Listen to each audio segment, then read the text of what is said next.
Alhamdulillahilladzi arsala rasulahu bil huda wa dinil haqq liyudhhirahu 'ala ad-dini kullih wa kafaa billahi shahida. Asyhadu an la ilaha illallah wahdahu la syarika lah iqraran bihi wa tauhida, wa asyhadu anna Muhammadan 'abduhu wa rasuluh sallallahu alaihi wa ala alihi wa sahbihi wa sallama tasliman mazida. Amma ba'du, faqad qala Allah ta'ala fil Qur'anil Karim, ya ayyuhalladzina amanu taqullaha wa qulu qawlan sadida yuslih lakum a'malakum wa yaghfir lakum dhunubakum wa may yuti'illaha wa rasulahu faqad faza fawzan 'azima. Jamaah Masjid At-Taqwa yang dimuliakan oleh Allah dengan nikmat iman, nikmat Islam, nikmat kesempatan untuk menjalani kehidupan dengan kesehatan, nikmat kesempatan untuk menjalankan ketaatan dengan kedamaian. Marilah tingkatkan kemuliaan kita dengan ketakwaan. Inna akramakum indallahi atqakum. Yang paling mulia di antara manusia adalah yang paling bertakwa kepada Allah Azza wa Jalla. Ketakwaan menghadirkan solusi dalam kehidupan. Wa may yattaqillaha yaj'al lahu makhraja wa yarzuqhu min haitsu la yahtasib. Siapa bertakwa kepada Allah, maka Allah akan beri ia jalan keluar, dan Allah akan kasih ia rezeki dari arah yang tidak ia sangka-sangka. Ketakwaan memudahkan kehidupan. Wa may yattaqillaha yaj'al lahu min amrihi yusra. Siapa bertakwa kepada Allah, maka Allah akan jadikan urusannya mudah baginya. Ma'asyiral hadirin, ketakwaan membuahkan keunggulan. Ketakwaan menjadi jalan menuju kejayaan. Wattaqullaha la'allakum tuflihun. Bertakwalah kepada Allah, mudah-mudahan kalian meraih falah. Falah yang diserukan oleh muazin dalam ungkapan hayya 'alal falah, mari menuju falah, adalah kata yang syarat makna, tapi dimensi sosial dari kata falah berarti kejayaan, kemenangan atau keunggulan. Keunggulan kita sebagai suatu ummah, sebagai suatu manusia atau masyarakat yang terorganisir. Kata falah lebih sering diterjemahkan oleh Buya Hamka dalam tafsir Al-Azhar dengan kemenangan atau kejayaan, untuk menekankan dimensi sosial dari makna falah. Ketakwaan adalah kunci kita untuk meraih falah. Ketakwaan perlu senantiasa diikuti atau diiringi dengan orientasi pada masa depan. Ya ayyuhalladzina amanu taqullaha wal tanzur nafsum ma qaddamat lighad wattaqullaha innallaha khabirum bima ta'malun. Wahai orang yang beriman, bertakwalah kepada Allah, dan hendaklah diri manusia memperhatikan apa yang telah ia perbuat untuk esok hari. Esok hari bisa bermakna besok, bisa bermakna besok dan besok lusa, bisa bermakna sepekan ke depan, setahun ke depan, sampai akhir hayat kita, dan juga bisa mencakup besok dalam pengertian kehidupan akhirat kita. Ketakwaan perlu diiringi dengan orientasi atau pikiran tentang masa depan. Itu orientasi masa depan bukan berarti melupakan masa lalu dan masa kini, namun orientasi masa depan itu menuntut kita untuk merenungkan dan mengevaluasi apa yang terjadi pada masa yang telah berlalu ataupun masa kini. Untuk kemajuan dan kepentingan masa depan, kita memerlukan kritik dan koreksi, baik pada diri sendiri ataupun kepada pihak lain. Tanpa kritik, tanpa koreksi, apa yang mau kita perbaiki, kita tidak tahu.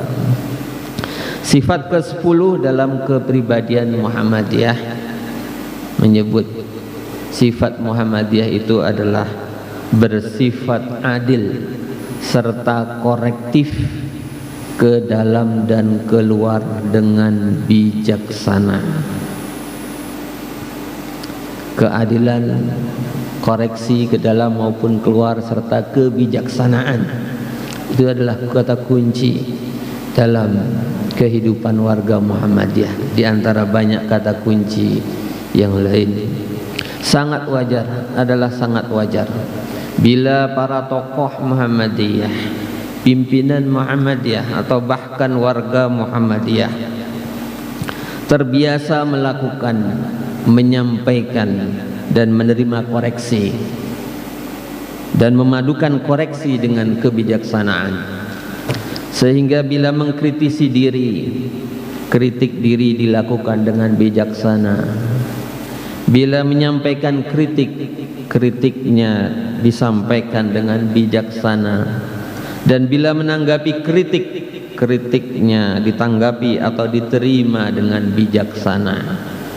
Ini berlaku untuk konteks individu, organisasi atau bahkan kehidupan berbangsa.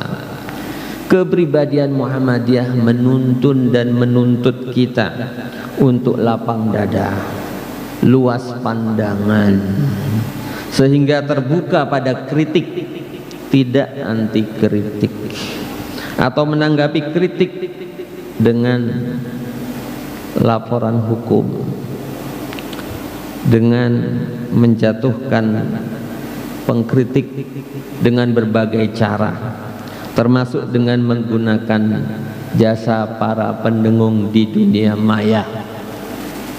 Koreksi baik pada diri maupun pada masyarakat sebagai bagian dari langkah penting menuju kemajuan telah disadari sejak zaman Kiai Haji Ahmad Dahlan, pendiri persyarikatan.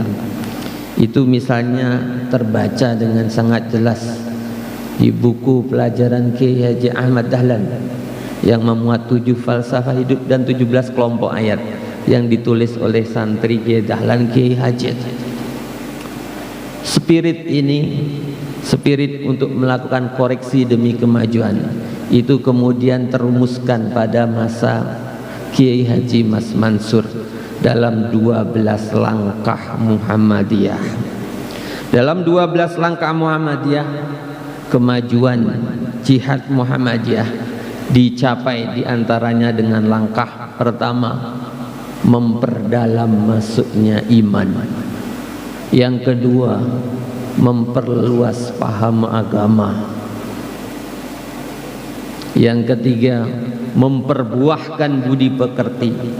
Dan yang keempat, menuntun amalan intiqad. Ini 4 langkah pertama dalam 12 langkah.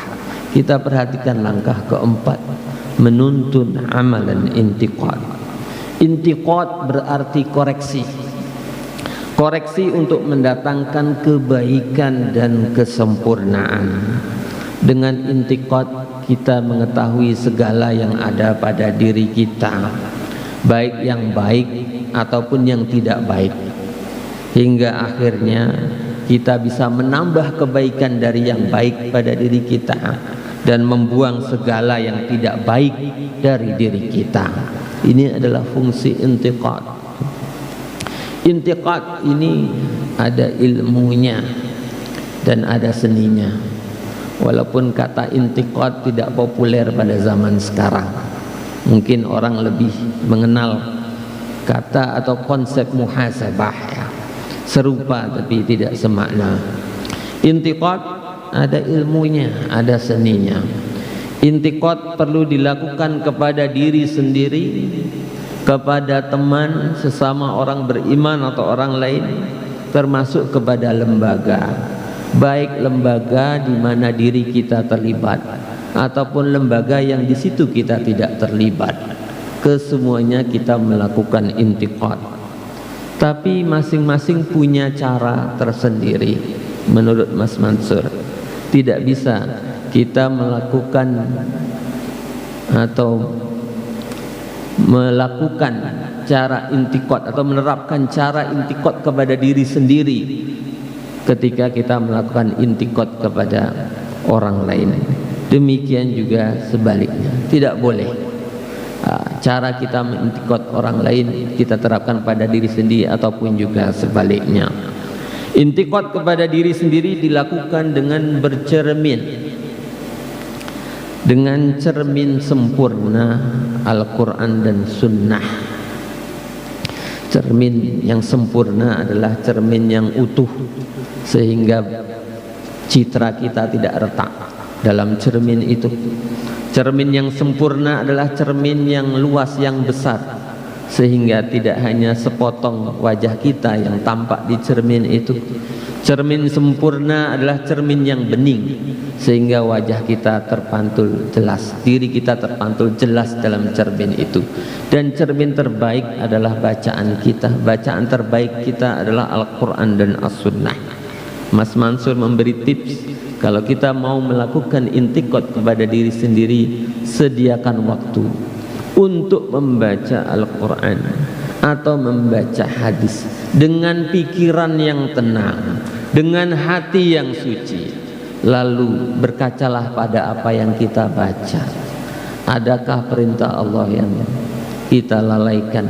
Adakah larangan Allah yang kita abaikan? Cerminkan, hadapkan kita pada cermin Al-Quran dan As-Sunnah.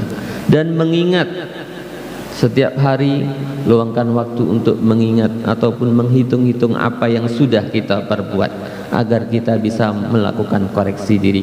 Ungkap aib, selidiki aib sendiri, bukan aib orang lain. Selidiki aib diri sendiri, karena Nabi SAW bersabda, sebagaimana dikutip oleh Ibnu Hajar Al-Asqalani dalam Bulughul Maram, diriwayatkan oleh Al-Bazzar, status atau derajat hadisnya adalah hadis hasan. Kata Nabi Muhammad SAW, tuba liman syaghalahu aibuhu an uyubin nas. Bahagia dan beruntung orang yang sibuk dengan aibnya sendiri, atau orang yang aibnya membuat dia sibuk sehingga lupa untuk menyelidiki ataupun mengetahui aib orang lain. Ini prinsip untuk melakukan intiqad pada diri sendiri. Kita menemukan aib yang ada pada diri kita dengan ketenangan pikiran, dengan hati yang suci. Aib sendiri yang sudah ditemukan tentu tidak untuk diceritakan kepada orang lain, tidak untuk diumbar kepada orang lain, karena Allah menutupnya dari orang lain, maka kita tidak perlu membukanya. Aib sendiri yang ditemukan dalam penyelidikan tidaklah untuk diceritakan kepada orang-orang, namun untuk terus dapat diperbaiki oleh diri kita sendiri. Ini intiqad kepada diri sendiri. Bagaimana dengan intiqad kepada orang lain? Intiqad kepada orang lain tidak dilakukan dengan mencari-cari kesalahan orang, mencari celah atau aibnya, tidak, karena itu dilarang oleh agama. Kita tidak perlu dan tidak sebaiknya menyelidiki aib orang lain.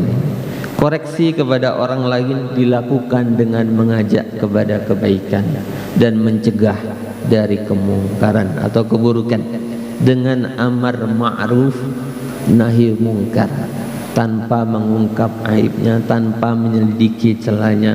Kita ajak orang lain untuk berbuat baik, kita cegah orang lain dari perbuatan buruk, bagian dari intiqad kita kepada orang lain. Tentu dasarnya adalah untuk menciptakan kemaslahatan, menjauhkan kemudaratan, dan kita lakukan dengan hikmah atau kebijaksanaan. Kita bila berada pada pihak atau sebagai pihak yang menerima koreksi, tentu kita harus berlapang dada. Kita menerima koreksi dengan hati yang suci, dengan gembira dan rasa syukur kepada Allah Ta'ala. Kita memandang bahwa koreksi itu timbul dari hati yang suci, dari cinta dan kasih sayang kepada kita. Tidak perlu merasa tersinggung ataupun merasa jatuh harga diri dengan koreksi yang disampaikan oleh orang lain kepada kita. Intikot kepada lembaga sendiri dilakukan seperti intikot kepada diri sendiri. Kita gali aib dari lembaga di mana kita berada. Tentu tidak untuk menjatuhkan seseorang atau berapa orang yang ada, tetapi untuk mendapatkan perbaikan menuju kesempurnaan. Tentu ada mekanisme organisasi, dan ini yang dijelaskan oleh Mas Mansur. Mekanisme musyawarah itu adalah cara kita untuk menemukan apa yang belum pernah dilakukan atau gagal dilakukan oleh lembaga kita, persyarikatan kita, majelis kita, lembaga kita, badan atau biro kita, ya, di mana kita terlibat. Maka musyawarah itu adalah cara kita untuk menuntaskan hal-hal yang belum atau perlu diperbaiki. Intikot kepada lembaga orang lain dilakukan seperti intikot kepada teman, kepada orang lain, tidak dengan mengkorek-korek aib dari lembaga yang di situ kita tidak terlibat, tidak dengan mengungkap, mencari-cari kesalahan, namun dengan memperbanyak amar ma'ruf nahi mungkar. Bila kita mengetahui dan mengembangkan ilmu serta seni melakukan intiqad, maka insyaallah terbentuk